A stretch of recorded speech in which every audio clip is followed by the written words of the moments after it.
Water turns blood red in Sydney Harbour, Australia.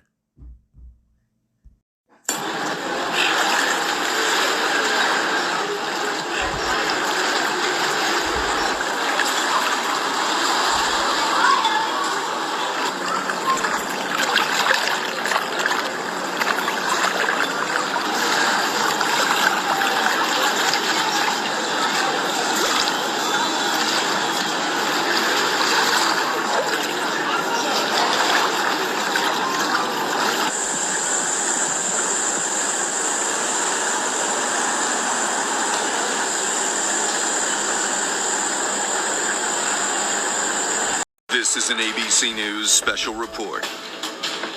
Good evening, everyone. I'm Lindsay Davis at ABC News headquarters here in New York. We're coming on the air this hour with breaking news. President Biden has just pardoned his son Hunter on gun and tax charges that he was facing. The president reversed his previous position. He had long said that he would not pardon Hunter, expressing faith in the justice system and the rule of law. President Biden was emphatic, telling our David Muir this summer that he would not pardon his son when he was directly asked. And Press Secretary Karine Jean-Pierre told reporters on Monday that the president had spoken on the issue. Extremely proud of my son Hunter.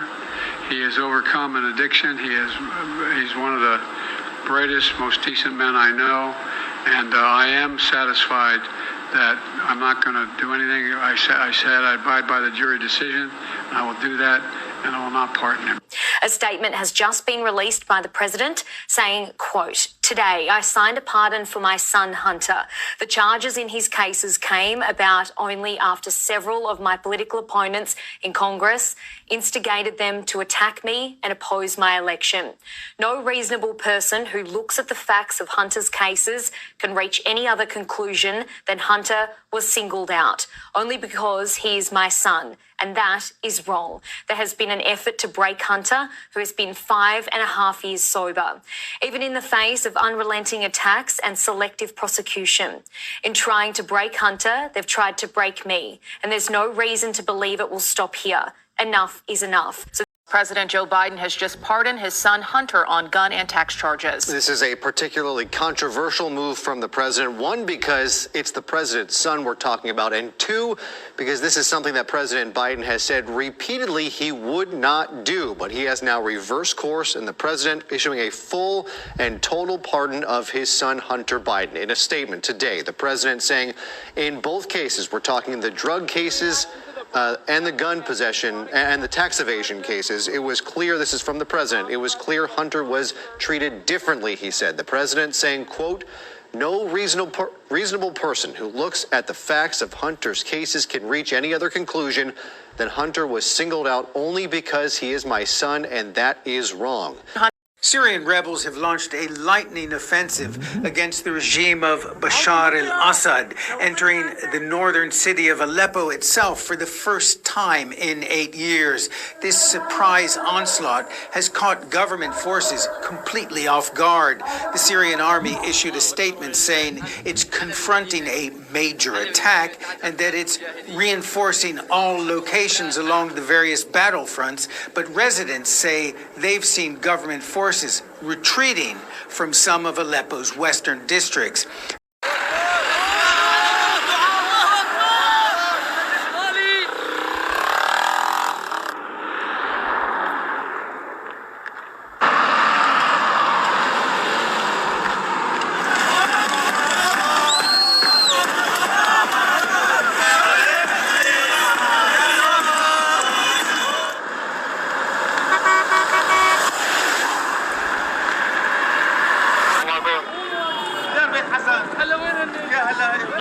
So we know about who's leading the rebel group that's launched the largest offensive against the Syrian government in years. And why now? Well, the group, also known as HTS, has a long and involved history in the Syrian conflict. It's the most powerful of the remaining rebel factions, spearheading the latest attacks. It's an offensive that they are undertaking with help from some other Syrian opposition armed groups. HTS is listed as a terrorist organisation by Australia, the US, EU and UN. It was once known as the Jabhat al-Nusra Front, and it used to be linked to Al-Qaeda, but it cut ties in 2016. President-elect Trump proving once again he plans to shake up Washington in his second term, announcing plans to nominate Kash Patel as his next FBI director. Patel is a hardline critic of the Bureau who has called for shutting down the agency's Washington headquarters, firing its leaders, and bringing the nation's law enforcement agencies, quote, to heel. Speaking of his intentions for the FBI, Kash Patel told us what he wants to do on day one. Let's listen. I'd shut down the FBI Hoover building on day one and reopening the next day as a museum of the deep state.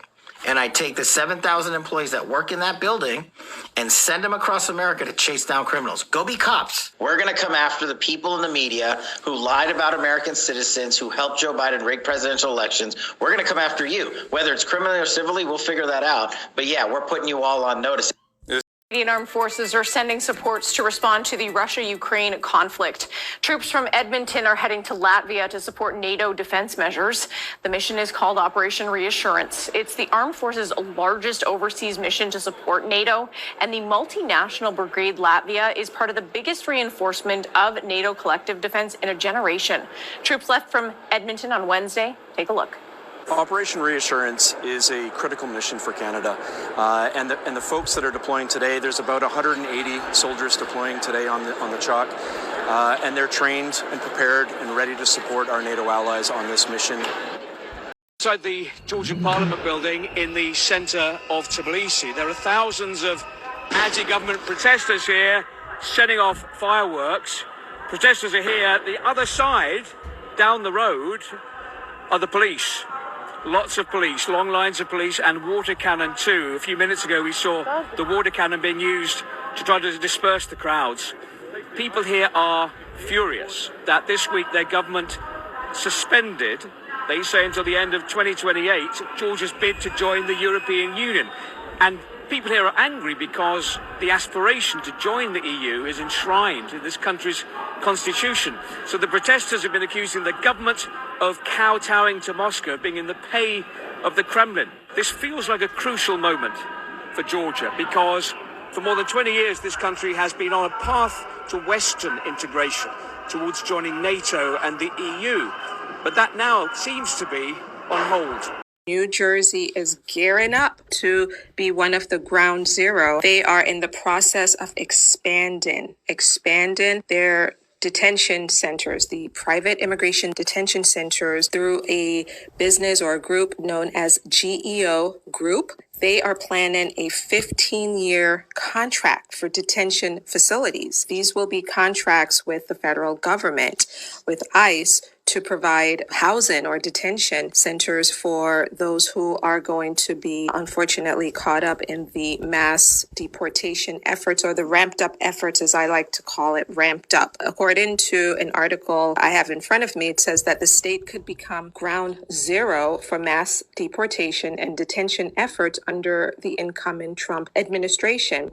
One of the arguments that the left makes is that if you start deporting people, we're going to have a labor shortage here in this country, that essentially everything hinges on the illegals that are here. Now, that's not necessarily true, because 4 years ago, when Trump shut the border down, we had enough legal immigrants to do the jobs we needed, and the economy certainly didn't hit a standstill. As a matter of fact, when they come here illegally, they don't get permits to work right away because they won't be paying taxes. And so ultimately, they love using that argument, saying, oh, everything's going to shut down as soon as you start taking people out. But that is not true.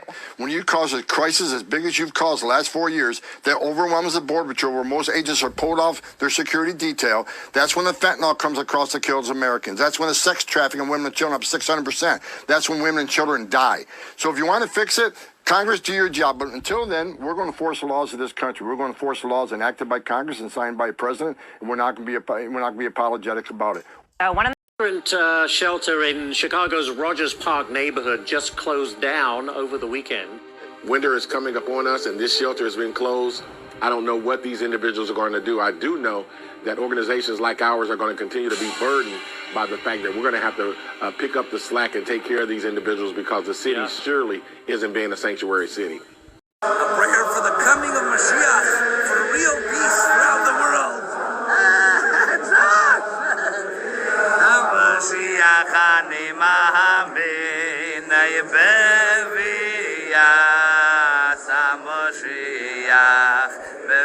Asa Moshiach Ani Mamin